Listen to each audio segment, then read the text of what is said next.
So I want to discuss how high blood sugar has the potential of destroying your organs and exactly what you should do about it, okay? It's called glucotoxicity, the toxicity of glucose, which is sugar. So there's a couple things that happen. Number one, you get a massive oxidation effect. Oxidation is similar to rust on your car, okay? So you're getting this breakdown of this material. This can happen in the arteries, in your brain, in your nerves. And then what happens, your body starts healing it with proteins, calcium, cholesterol as a plaque, okay? So you start getting plaquing. That's the Band-Aid that happens after oxidation. And by the way, diabetics that consume more antioxidants from real food can lower the effect of this, okay? Then we have glycation. What is that? Glycation is the effect of heating up and combining glucose with a protein. For example, if you were to eat barbecued ribs, for example, you would get glycation. Glycation has the effect of altering your proteins in the body and making them unusable and creating a lot of damage throughout the tissues. And this can happen anywhere in the body. But there are four main organs that are affected when you have high sugar. Number one is the kidney. Sugar is very damaging to the kidney. Eventually, the person ends up on dialysis because it will literally destroy the kidney. When you have glucose in the urine, for example, because you have so much sugar coming out, your body is trying to get rid of it as a toxic material. But all that glucose is basically destroying the filter. The kidney is the filter that filters blood and it ends up as urine. And then you can't filter anymore, and then you actually need dialysis. Okay, number two, the eyes. Number one, it'll affect the tiny blood vessels in the back of the eye that feed the retina, okay, which is a nerve that goes right into your brain. So the retina, it has optical tissue, and it's an extension of your brain sticking out there. And there's all these little blood vessels that it needs to feed that nerve tissue. Well, high sugar destroys the blood vessels, which then destroy the nerves. And that's why the end product of having diabetes, you end up going blind. Okay, so it affects the retina. It affects the pressure in the eye as glaucoma. It affects the lens as cataracts.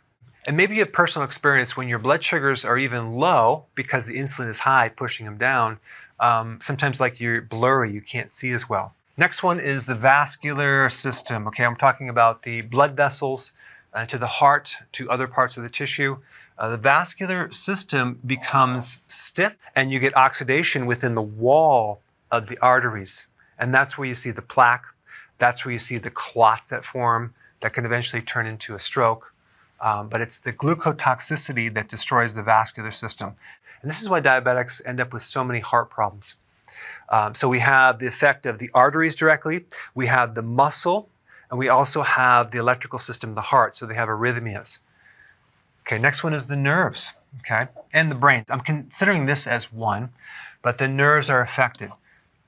Primarily the blood vessels or the capillaries that feed the nerves, okay, starting off in the peripheral nerves in your fingertips and your toes, okay, on the bottom of the feet.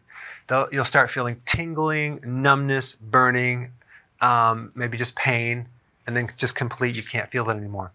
What's happening is you're destroying the nerves. The remedy for that is vitamin B1 in the form of a fat-soluble B1. It's called benfotiamine. If you have peripheral neuropathy, if you take that, you can reverse that effect. And the reason for that is that we're dealing with oxidation. And vitamin B1 is like an antioxidant, so it can protect the complications from the high sugar. It can affect the autonomic nervous system and create a condition called gastroparesis, which is basically you eat food and it doesn't digest that fast. It's very slow going through the digestive tract. And also the valves on top of the stomach and even the bottom of the stomach is controlled by the autonomic nervous system. Okay, that's part of the nervous system that can get destroyed. Then we have this thing called the brain gets destroyed. The vascular system that goes in the brain, the oxygen shuts down. Your brain actually shrinks when you have high sugar. You destroy the neurons. It's called diabetes type 3. And then there goes the memory, there goes the learning, there goes the cognition. But it's really the toxic effect of this glucose that actually starts the whole cycle. All right, now, you have diabetes, right? Okay. Well, you just don't wake up one day and get diabetes. You have pre-diabetes before that. And at pre-diabetes, you have roughly Fasting sugar is between 100 and 125, okay?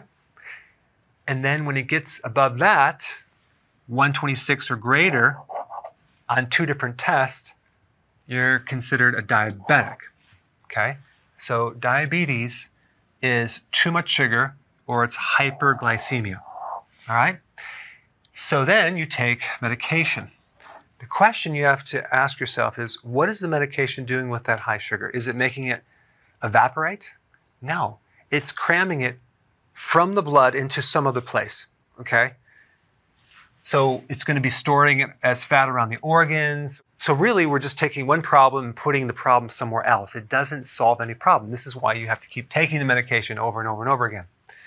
But what happens before the pre-diabetes? That's the big question, okay? Because sometimes when you go to your doctor, they'll test your sugars, and they say, well, you're pre-diabetic, you might want to watch your weight, right? Go to a dietitian, and then we'll check you in 6 months, okay?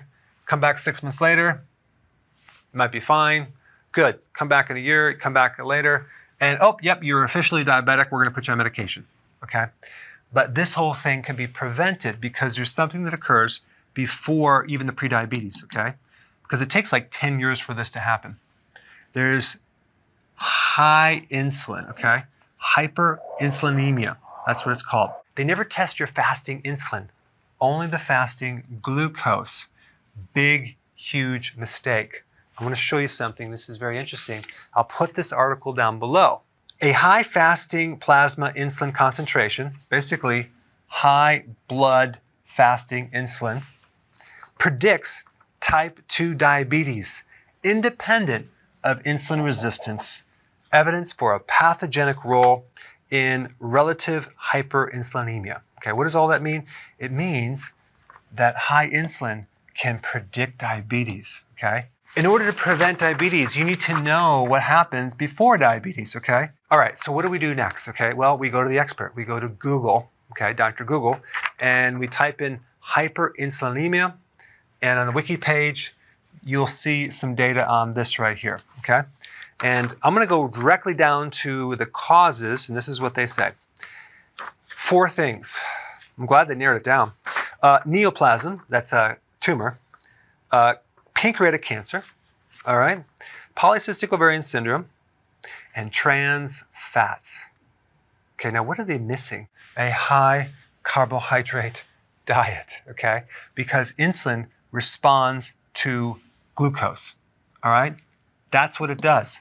What happens, you eat a high carbohydrate diet, insulin gets triggered, and it pushes the blood sugars down. That's the mechanism. So the high carbohydrate diet is what's really behind this, but they don't mention it. Anytime you try to solve a problem and you're operating off of missing information, especially something like that, you are not going to be able to solve this problem. High insulin comes before hyperglycemia. So what happens is you have high sugar, okay? The body's going to then start protecting the cells by creating something called insulin resistance. The high insulin is keeping the sugar in check for many years. You're having symptoms though because there's a lot of problems with high insulin, just as many as high sugar, okay? Like frequent urination, thirst, blurred vision, belly fat, fatigue, forgetfulness, inflammatory conditions, and the list goes on and on and on and on, right? So then you develop insulin resistance sooner or later. And now what happens, your insulin goes down a little bit in the blood, okay? It's going up in other parts of the tissue to compensate, but in the blood it goes down, and then the sugar starts going up because you don't have enough insulin to push it down, okay? And this gets worse and worse to the point where you start having this higher level of sugar. And realize, in the beginning of diabetes type 2, we not only have high sugar, but we also have high insulin.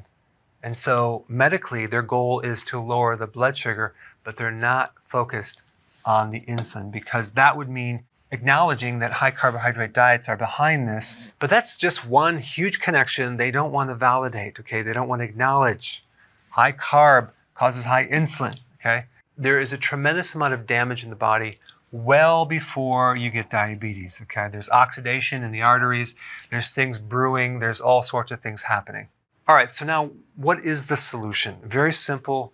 Go to the experts, okay? Go to Google, type in the best diet for diabetes, and just take the first thing that shows up, okay? That's from Hopkins University. For years, people with diabetes were warned to avoid sweets. But what research understands, I just love that when they use that, when research, but they don't tell us what research.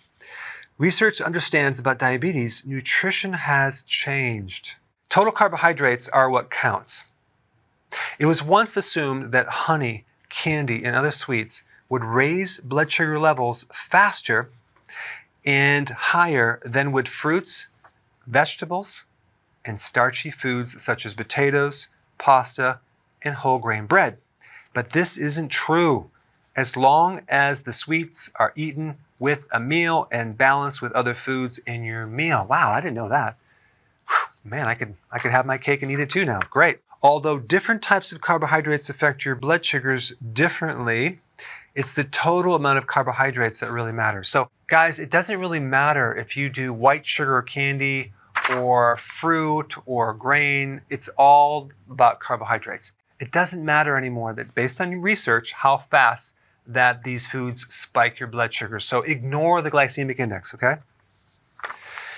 Have your cake and eat it too. Sweets count as carbohydrates in your meal. The trick is substituting small portions of sweets for other carbohydrates such as bread, tortillas, rice, crackers, cereal, fruit, juice, milk, yogurt, and potatoes in your meals. All right, so now that you know that, just realize I have a very dry sense of humor. I'm being very sarcastic.